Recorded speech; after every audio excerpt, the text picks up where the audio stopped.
Eternal lies. Ephesians 4:22-25 describes this transformation in contrast. Put off your old self and be renewed in the spirit of your minds. Therefore, having put away falsehood, let each one of you speak the truth. The implication is that falsehood belongs to an old self because it slowly distorts identity. A person begins to live in alignment not with reality, but with what they have constructed. This has two effects. First, internally, the conscience becomes less sensitive. What once felt heavy begins to feel normal. What once required justification begins to feel automatic. Second, relationally, others are shaped by it. A lie is never contained to the speaker. It enters relationships and changes how trust functions. Once trust is fractured, people begin to interpret everything differently. Even truth begins to be questioned. Proverbs 26:24-26 highlights this instability. A malicious man disguises himself with his lips, but in his heart he harbors deceit.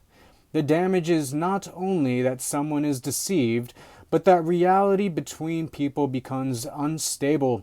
Relationships require truth, the way lungs require air. When truth is missing, even love becomes uncertain.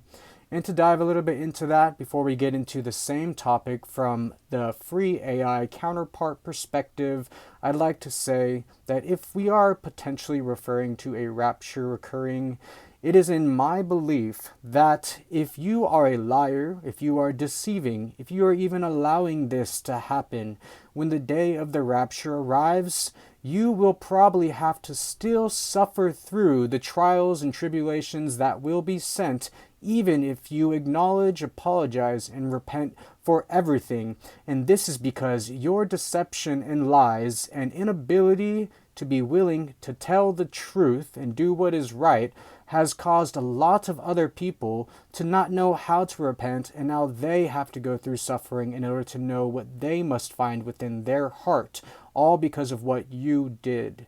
And that means you may have to suffer for their suffering, and that probably won't be very pretty. So that is what I consider a warning for those who decide to continue to hide the truth and follows the path of Satan.